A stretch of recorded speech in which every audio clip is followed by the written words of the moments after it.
We're excited to announce that our very own podcasting platform, Zencastr, has become a new sponsor to the show. Check out the podcast's discount link in our show notes and stay tuned for why we love using Zen for the podcast. You're listening to the Archaeology Podcast Network.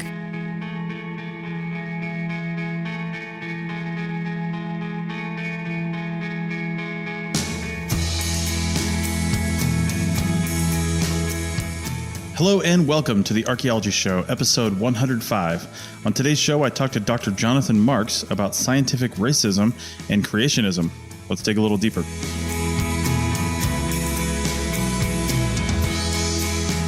All right, welcome to the show, everyone, and welcome, Dr. Marks. How you doing? I'm doing nicely. Let us cast our pod. That's right. So I was hoping when I found out that my wife and I were going to be in Charlotte, North Carolina for a couple months because her family is from here and we're traveling around the country in an RV during a pandemic. It's not something I would entirely advise everyone to do. However, it does allow us to social distance and still see new and interesting places, at least if that's only out the front window of our RV. But when I found out I was coming here, I know that you teach here at UNC Charlotte, and I was like, wow, that would be a great opportunity. So I looked you up, but of course we can't meet in person, even though we're as close to any other interview I've ever been, probably, just probably miles from each other right now, but we're recording remotely and doing it safely. So there you go. Socially distancing. There you go. So let's talk about scientific racism and creationism. These are some topics that you've been writing about lately. You've got a new book coming up. I was first aware of you in the early 2000s, 2002, you said it came out, but the book, What It Means to Be 98% Chimpanzee. And that was just a fantastic book. And I really loved I was just getting into anthropology and archaeology at the time. And it was a real eye opener for me on just a number of topics. But one of your most recent books that I want to bring up first is called, Is Science Racist? And I'm a CRM archaeologist. I've talked about cultural resource management archaeology on this show quite a few times. And over the summer, especially after the George Floyd events in Minneapolis, Minnesota, there was a lot of talk in CRM archaeology about diversity and lack of diversity and, why are there so many white people in CRM and things like that? And is there some sort of bias in the writing? And it just was this whole thing about diversity and racism. So it made me think about this book of yours, Is Science Racist? So let's just start with that. What do you mean by that?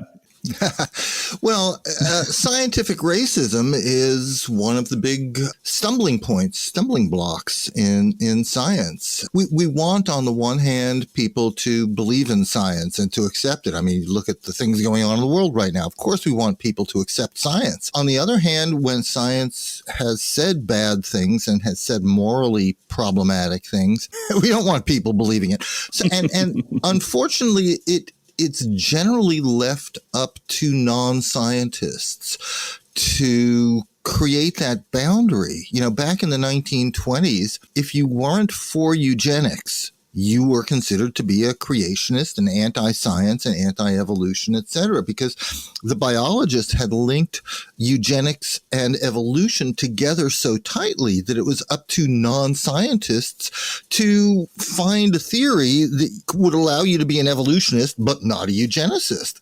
And that's one of the things that has inspired me now, because it's still up to the non-scientists to disentangle the morally or even empirically problematic aspects of evolution from the more benign aspects. And we want people to, believe that we evolved from apes, but we pair it up with stuff that's weird, either racism or, racial invasions. I was just reading something in the New Yorker about the lab at Harvard that interprets the history of human interactions as racial invasions with mass rapes. I mean, that's a terrible way of thinking about human history, whether or not it's true. I mean, it would be nice to get some evidence on the behavior of people. Right. But once you just find that, there are new genotypes 1,000 years later, there are a lot of explanations for that. Anyway, so there is a lot of baggage that gets associated with talking about human evolution. And scientists themselves, we can talk about this later. It's something that I'm angry about in my own education. Scientists are not trained to think morally. Scientists are trained to analyze data. And one of the things that I'm angry about in my own education is that I'm not trained to think about moral issues.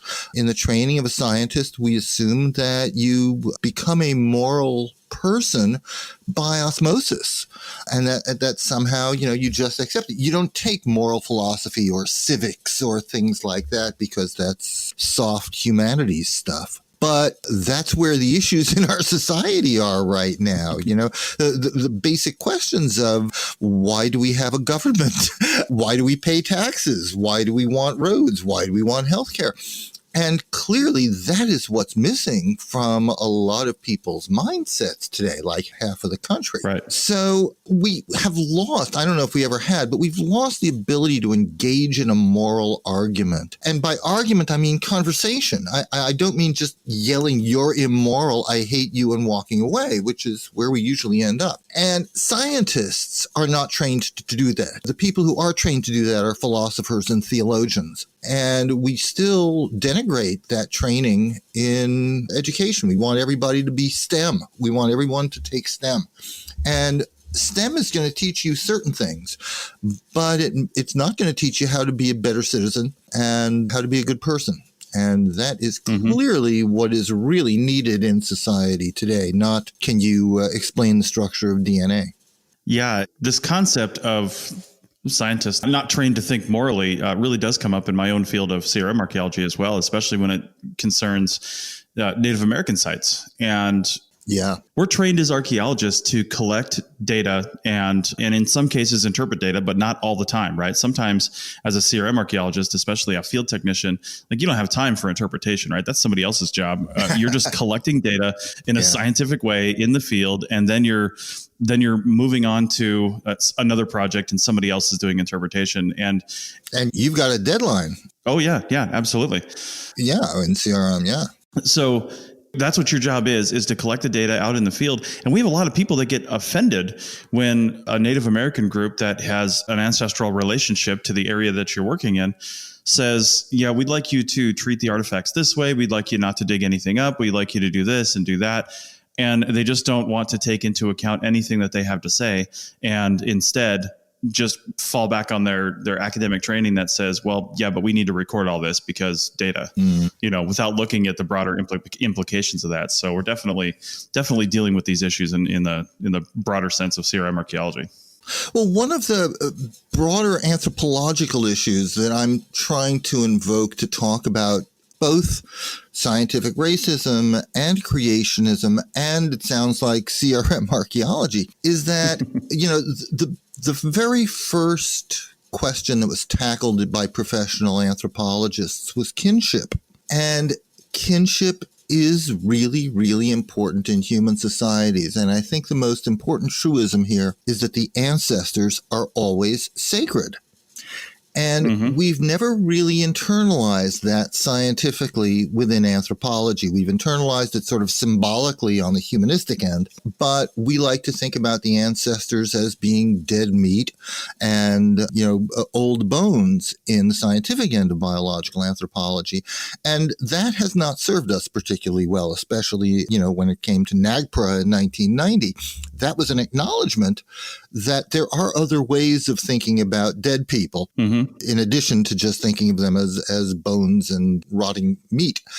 And I think we need to understand that there are other ways of thinking about human remains than scientific. And the way to think about it is that it's the anthropological concept of the sacred.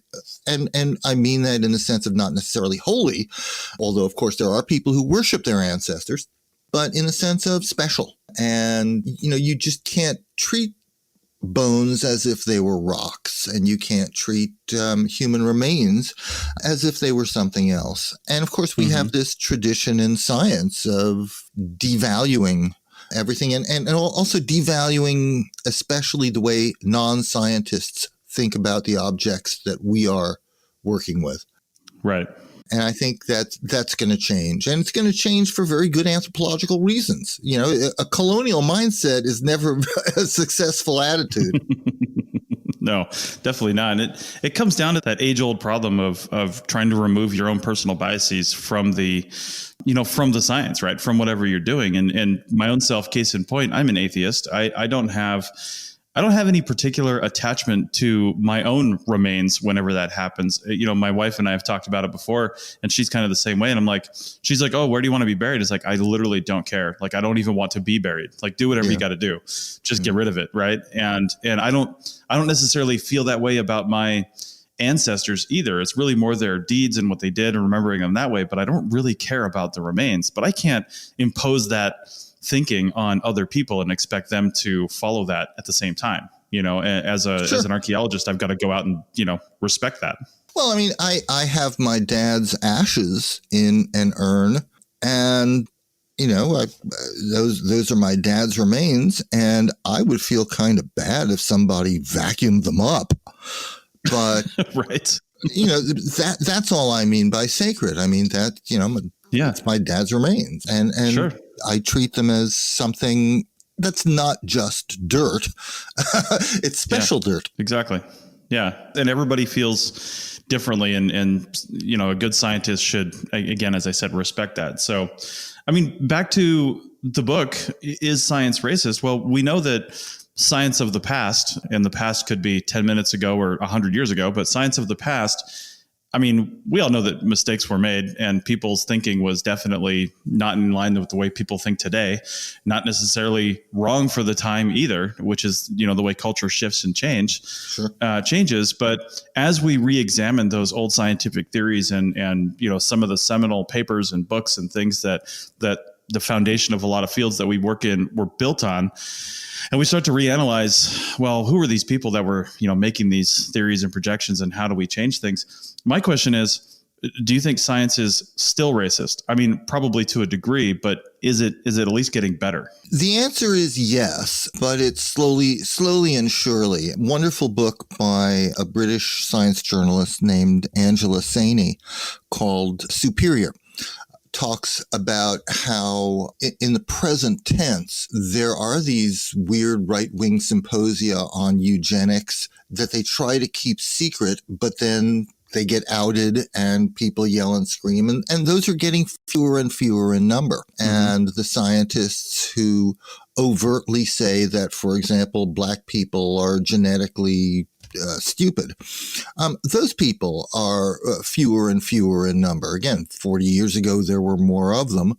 They aren't quite so much there today. When the bell curve came out in 1994, a bunch of bioethicists wanted to have the American Society of Human Genetics denounce that book because it was abusing the science of genetics in order to make conservative political points. And the American Society of Human Genetics wouldn't do that. They said, well, we don't know what the genes of Black people are like, so it might be a possible truth there. And about 20 years later, when the New York Times journalist Nicholas Wade wrote a very racist book in 2014, at that point, 150 geneticists actually signed a letter to the New York Times denouncing his use of their research. So there is definitely progress over the course of the last generation or so in how geneticists are reacting to public misuses of genetics to make racist statements. But we still have a ways to go. I mean, again, there's a lot of stuff in the 21st century that really shouldn't have been published. Sure. A lot of it's now coming in the economics literature, and somehow the gene pools of third world countries are responsible for their economic oppression. And of course, that's nonsense. You're talking about how it is getting better, and we're improving. But how has the last 4 years, and almost more specifically, the last year, 2020, and the election, and people coming out of the woodwork that to some people seem completely crazy, right? Yep. Has that changed your idea of how far we think we've come? And maybe we're just suppressing a lot of negativity and a lot of racism, but it's still actually there. And if it's allowed to flourish, it will. Absolutely. It is really scary to reflect on the fact that over the last 4 years, a lot of the and again, this isn't coming out of the scientific community, but a lot of the bad ideas that we thought were over had actually just been slightly buried, and now they're coming out and they're just as nasty, probably even nastier now because they have automatic weapons. Right. But yeah, there's a lot. It's just a scary thing. 40% of Americans don't believe in democracy. Yeah. That's frightening. Yeah. Who knew that? I certainly didn't know that. And it's a scary, scary fact.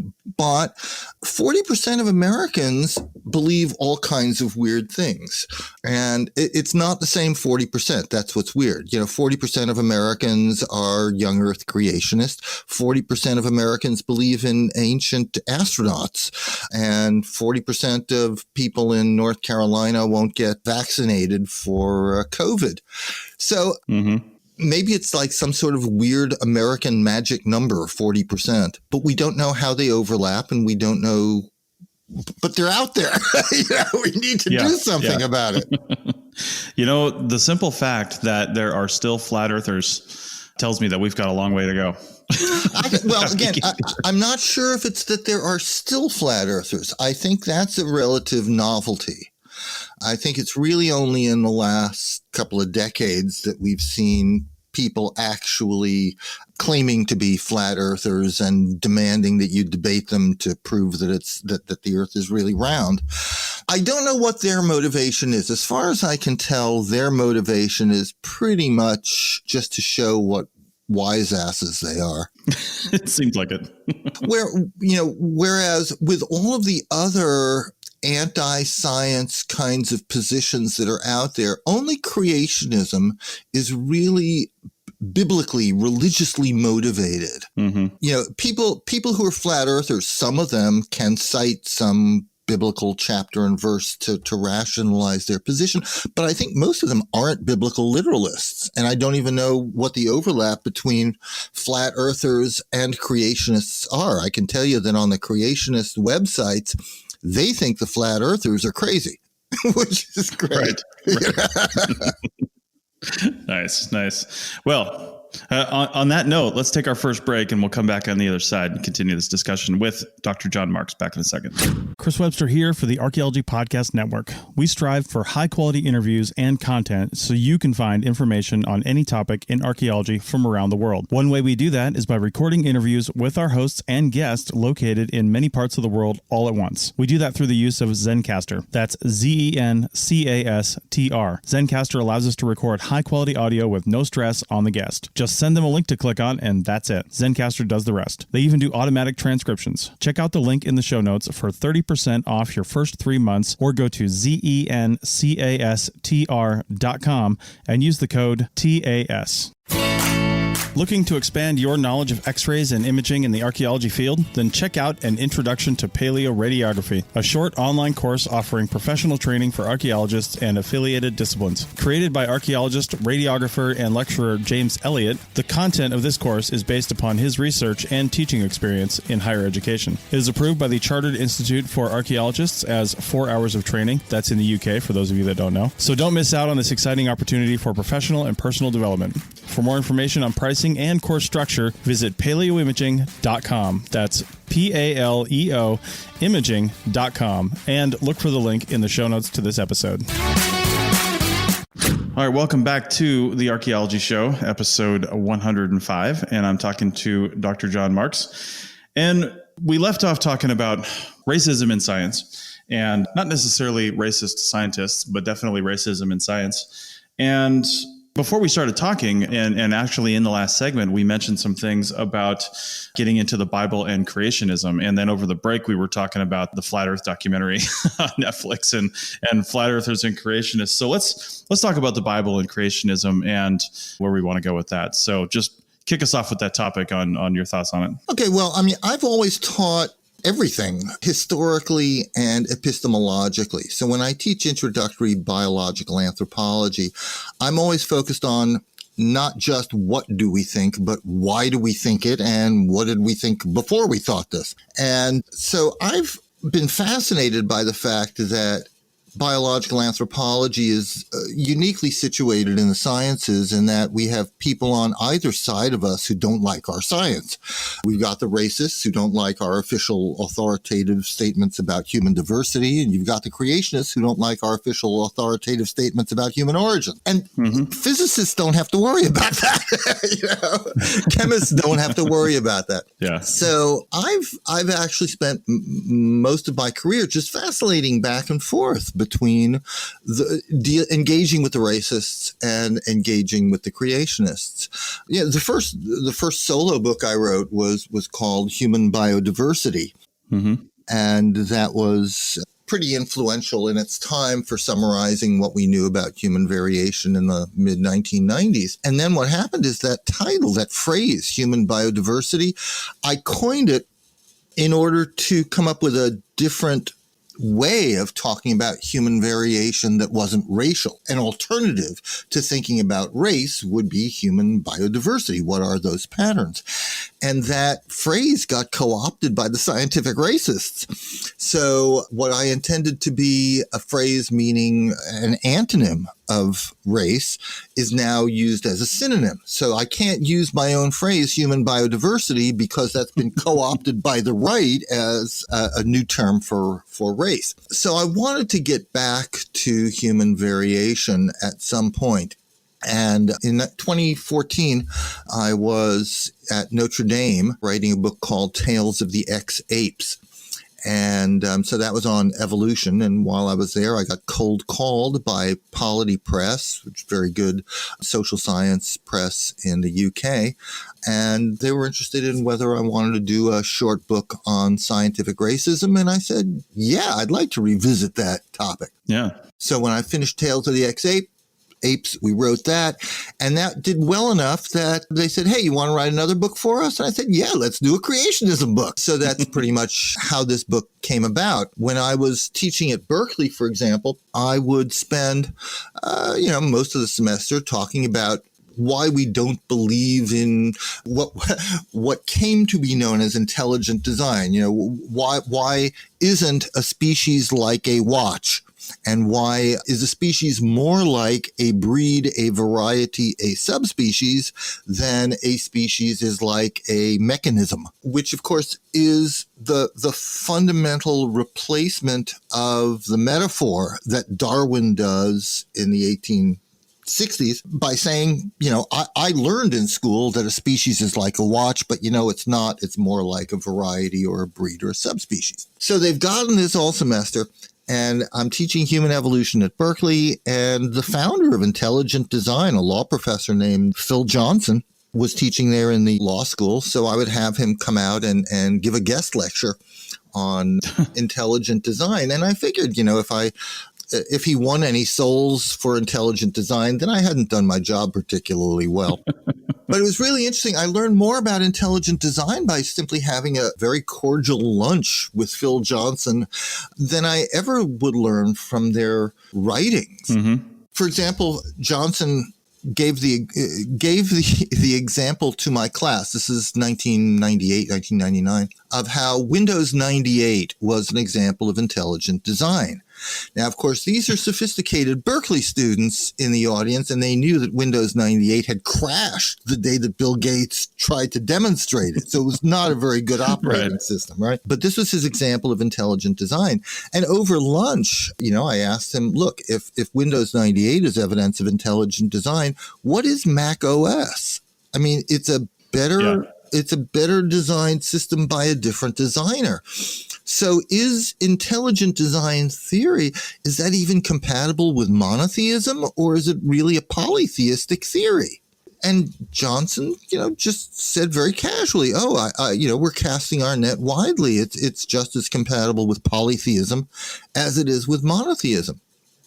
And I said, well, but so you're teaching a theory that isn't even fundamentally monotheistic in these churches, in these evangelical churches, and you're not telling them that the ideas that you're giving them are just as compatible with polytheism as they are with monotheism. And he says, well, why would I tell them that? So it was all very much, there are issues, and let's discuss them. You know, if you want to believe in the Bible, that the Bible is sacred, I accept that. I have no problem with the Bible as sacred literature. But if you want to tell me that it was divinely authored and came about, you know, from the fingerprint of the creator of the universe in exactly these words, then we need to look at it carefully. And one of the things that happened to me during my year at Notre Dame when I was writing Tales of the Ex-Apes is that for the first time in my life, I actually started hanging out with biblical scholars. And, you know, back when I was an assistant professor at Yale, I didn't know anybody in the Yale Divinity School. It's like, my God, who would hang out with those people? They'll probably try and evangelize us. And I began to realize is that, first of all, there's been a real sea change in the demographic composition of biblical scholars, in that they're coming not from evangelizing like they did 40, 50 years ago. They're coming from philology, language, history, classics, and they have a lot of anthropological training.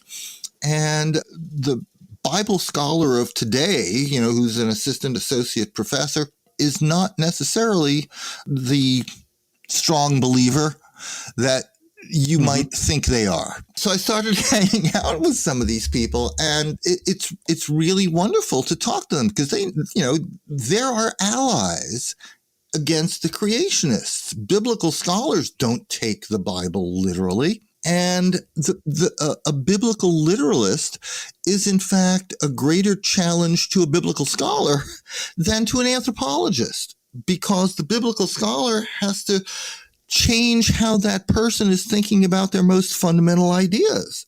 Yeah. You know, the study of the Bible for thousands of years is about how to extract what the Bible means from what it says. And the idea that what it says is unproblematic is not part of either Jewish tradition or Catholic tradition, and not much of Protestant tradition.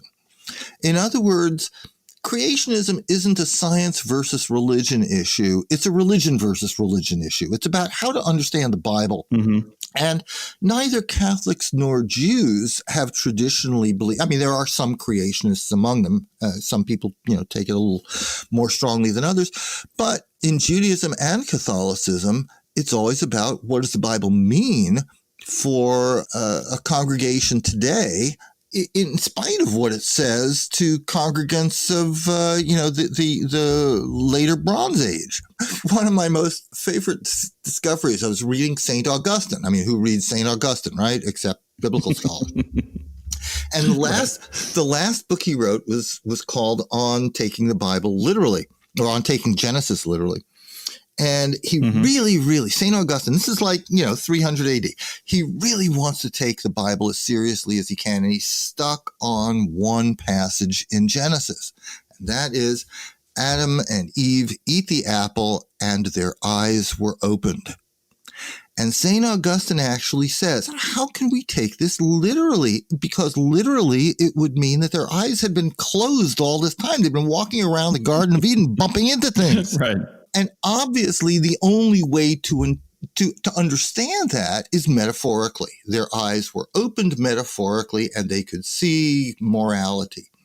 And once you recognize that there is inescapable metaphor there, then you have to start saying, all right, well, what else is metaphorical, and how can we reconcile what the Bible says to, what we now know? And that's kind of where we are. The people who want to take the Bible at face value are going against centuries and centuries of biblical thought and scholarship. So they're antithetical to modern humanistic scholarship, at least as much as they're antithetical to modern scientific scholarship.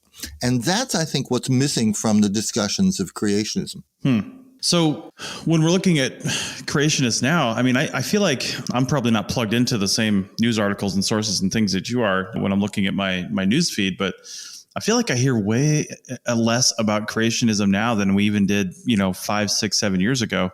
And again, maybe that's just me getting bored with what they're saying because it's the same thing over and over again. But are they I guess through things like intelligent design, and then, there's biblical archaeology, people trying to actually do science and archaeology, trying to prove different things happened in the Bible.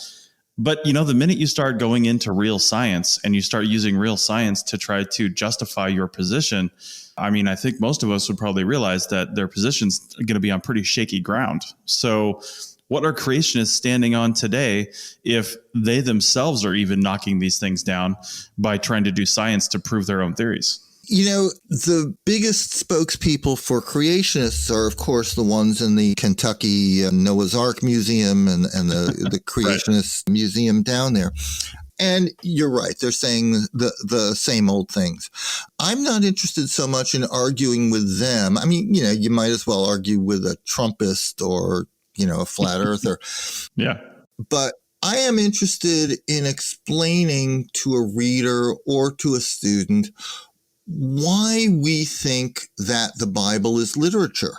And it's sort of, once you get that, if you assume that the Bible is handed down by God, then you go in one direction. But once you start saying, hey, wait a minute, this is literary, then you're going to go in a different direction. And I think that's a lot of what's missing. I think a lot of people who venerate the Bible don't understand it, don't understand even what it is. Mm-hmm. There's a lot of people, for example, who think not only is the Bible sacred in its verbiage, but it's the King James text that is absolutely unassailable and absolutely literally true. And of course, the problem with the King James text, well, there's a lot of problems with the King James text. Yeah. But the thing that I like to start out with is it mentions unicorns several times. So if you go to Psalm 22, save me from the lion's mouth, for thou hast heard me from the horns of the unicorns. And, maybe that's a one-off, but I promise you it's not. There's about 10 mentions of unicorns in the King James Bible. Right. And I think if you want to argue that your text is true and you want to face the world of science, you're going to have to disentangle unicorns from your religious beliefs. You don't want your religious beliefs hanging on whether or not unicorns are real, do you? Probably not. I don't think you do. Yeah. Yeah. So clearly there are translational issues. And by the way, different translations will render that as wild oxen rather than unicorns. So without the King James text and the unicorns, there are places in the Bible, for example, where an entire chapter is repeated, like word for word. Now, to relate this to anthropology back in the day, about 1997, there was a book that had been published that was only available in Nairobi, and it was called Richard E. Leakey, Master of Deceit, by people who really hated Richard Leakey. And I wanted a copy of this book because it was being circulated sort of samizdat in the U.S., and the only place to get it was in Nairobi. And it turned out that I was going to Nairobi, and I made the tour bus stop at 3 different bookstores to get a copy of this damn book, Richard E. Leakey, Master of Deceit. And I finally got a copy of it. Got it home to Berkeley, started reading it, and I discovered that it had 2 copies of chapter 10. Okay. And I thought to myself, gee, well, that's a printer's error, right? Yeah. What happens when you see that in the Bible? So, if you go to 2 Kings chapter 19 and you go to Isaiah chapter 37, they're exactly the same. Really? Now, of course, whoever reads them, that closely. But if you do that, that is exactly what you'll see. It's something about King Hezekiah, and it goes on. And in fact, also, chapter divisions in the Bible are quite late. So actually, it doesn't just start at the chapter. It goes before the chapter begins and after the chapter ends. But it's word for word the same. So, what do you say to that? Can this really, did God make a mistake? Was this a printer error? What is this? He just really wanted to put a point on that.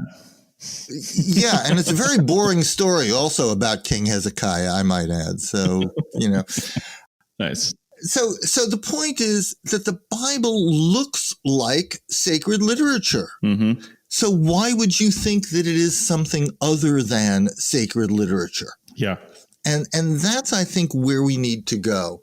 When we talk to creationists, let's not talk about biology because, they're not that interested. Quite honestly, they're not that interested in fruit flies.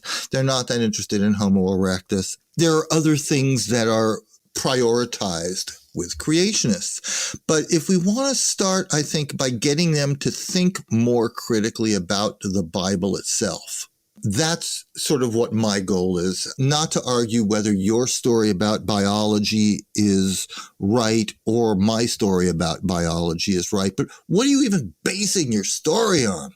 Yeah.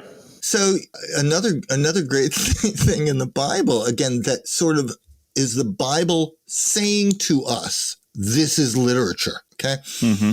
So Joshua, book of Joshua, chapter 10, and the sun stood still and the moon stopped until the nation took vengeance on their enemies. Is this not written in the book of Jashar? Answer, no, it's not written in the book of Jashar. There is no book of Jashar. Okay? The Bible here is citing non-existent literature. Now, if we think of the Bible as a collection of sacred writings, some of which have been preserved and some of which have not been preserved, then this passage makes perfect sense. It's citing the book of Jashar, which we no longer have. Alternatively, let's look at the Bible as the singular fingerprint of God. Suppose you got a term paper that cited a non-existent book in its bibliography. How would you grade that paper? Right. And presumably you would say that's not the way bibliographies work. You can't do that. You can't cite non-existent literature.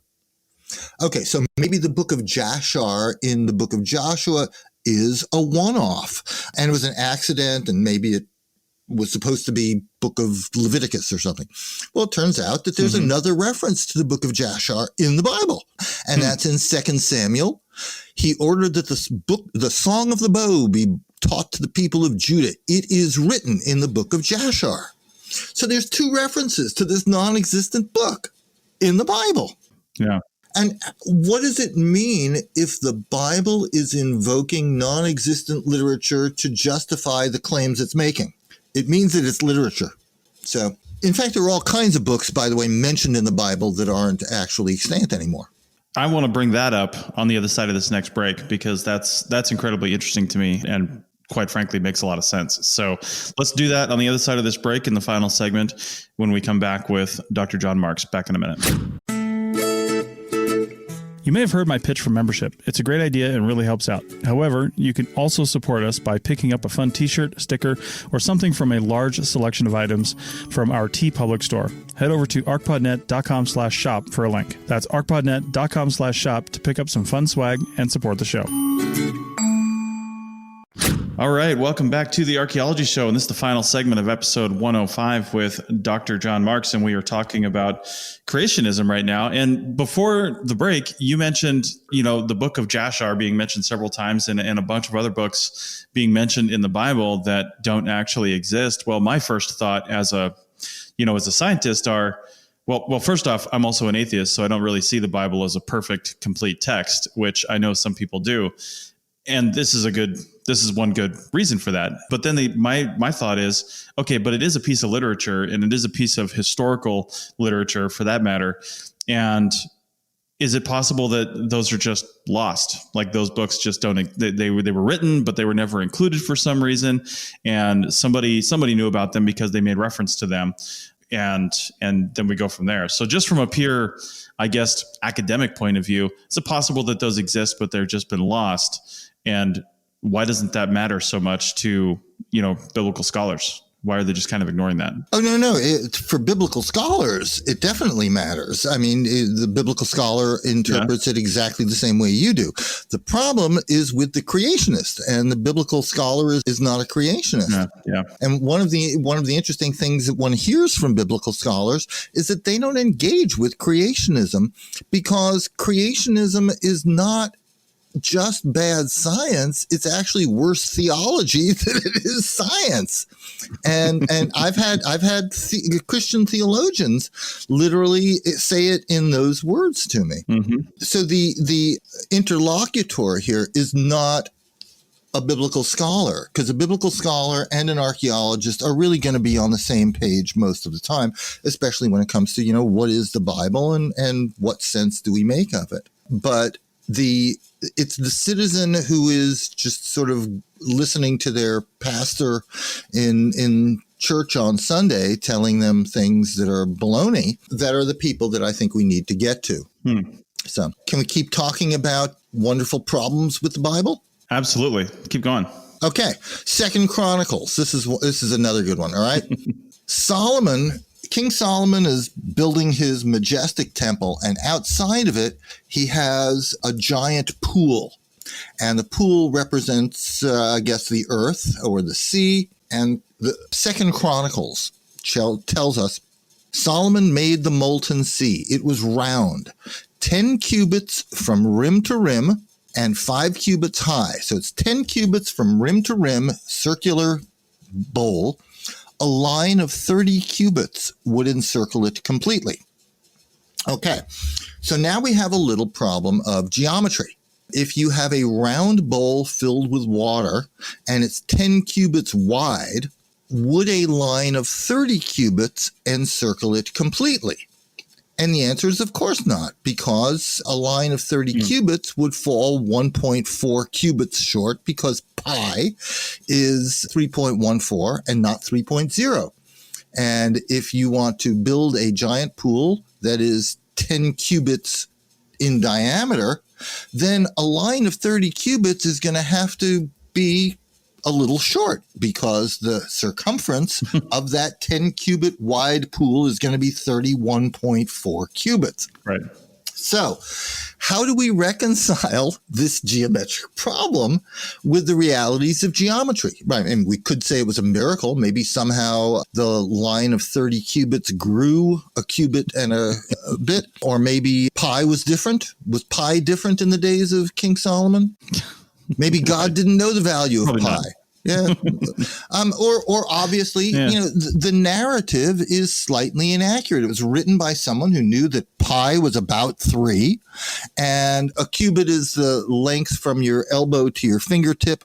And that's not exactly a precise measurement. So what the heck, right. About 30. But again, if you take that as literally the word of God, then you have a problem with geometry. So again, it's not even a question of biology. It's a question of something much more fundamental than that. Something I never really solidly thought about before. I've known creationists. I've read books on creationism, not studied it extensively, but I always just assumed that while they were literalists, and maybe this is just my scientific brain kicking in, that they couldn't possibly take 100% of the Bible as literal. Passages that were, in my early, the only sort of biblical training I guess I ever had. I didn't grow up very religious, but we did go to Bible school when I was younger.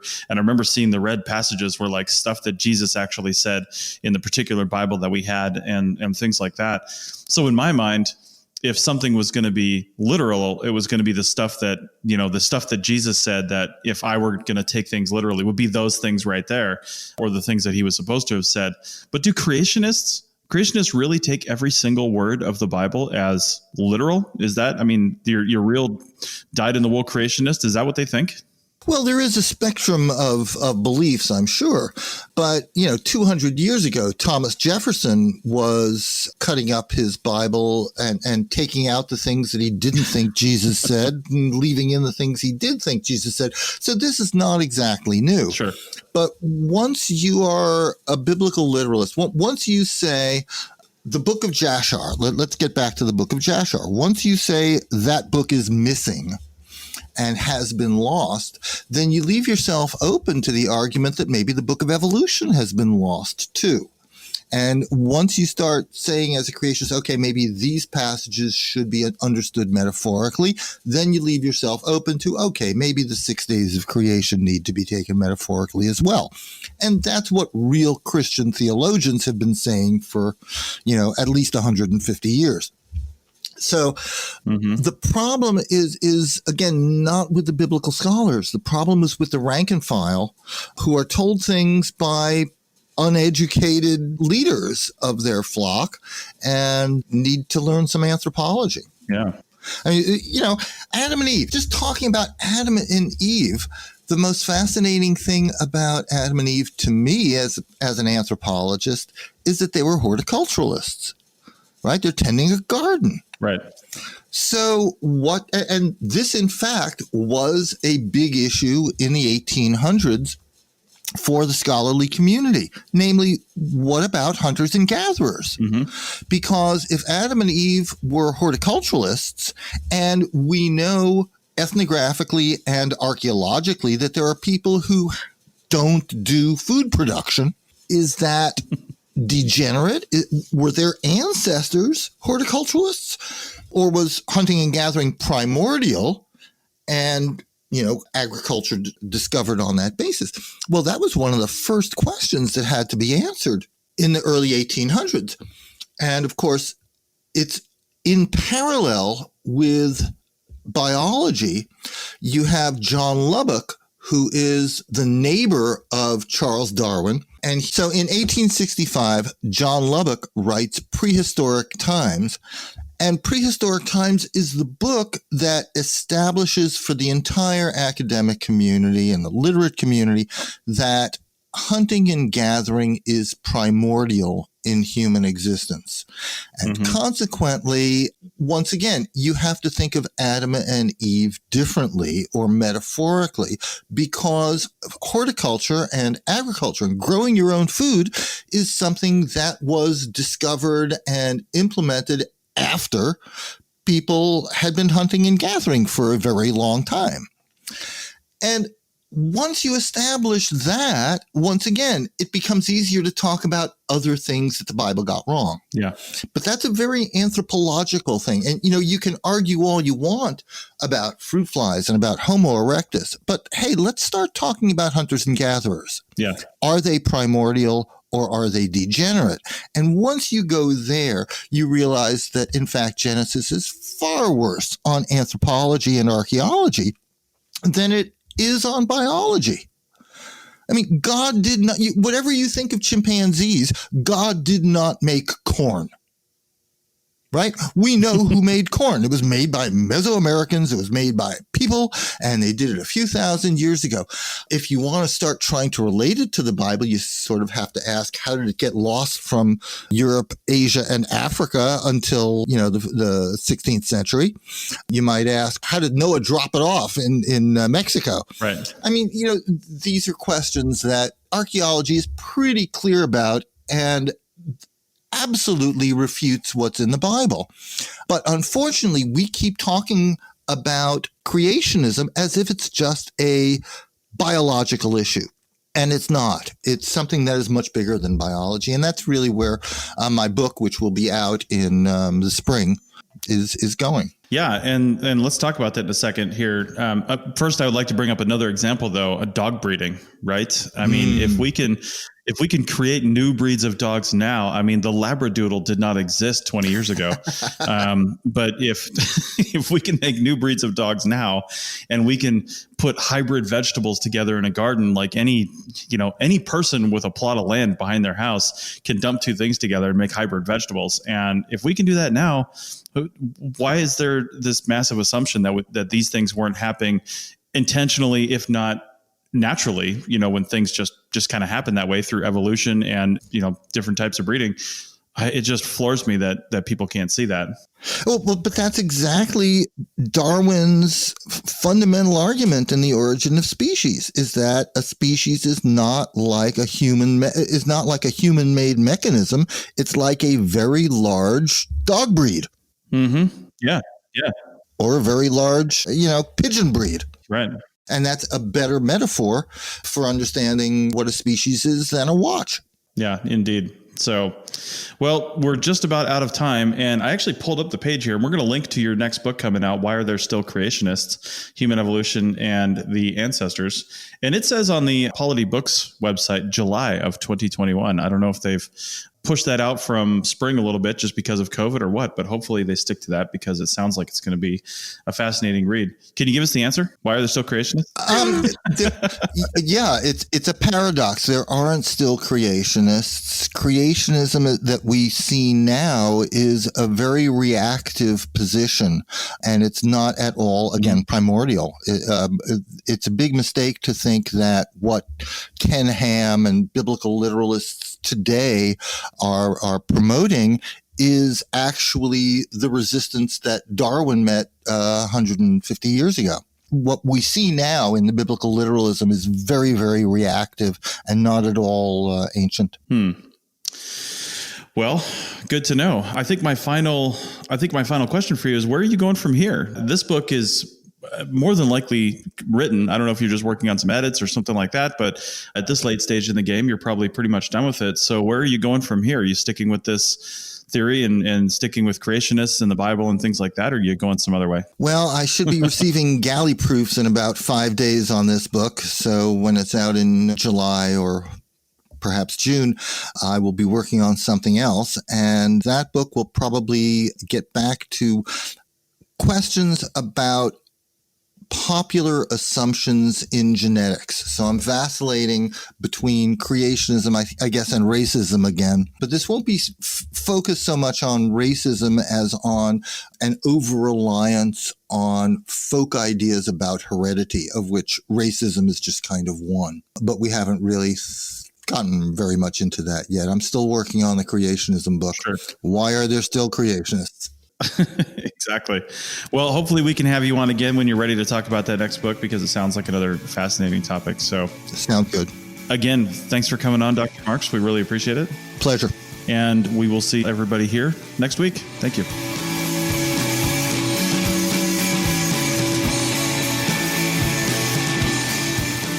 Thanks for listening to The Archaeology Show. Feel free to comment and view the show notes on the website at www.archpodnet.com. Find us on Facebook, Instagram, and Twitter at ArchPodNet.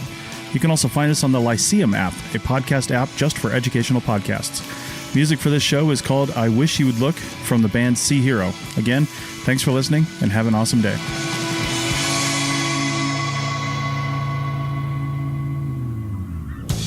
This episode was produced by Chris Webster from his RV Traveling America, Tristan Boyle in Scotland, and the Archaeology Podcast Network, and was edited by Rachel Roden. This has been a presentation of the Archaeology Podcast Network. Visit us on the web for show notes and other podcasts at www.archpodnet.com. Contact us at chris@archaeologypodcastnetwork.com. Thanks again for listening to this episode and for supporting the Archaeology Podcast Network. If you want these shows to keep going, consider becoming a member for just $7.99 US a month.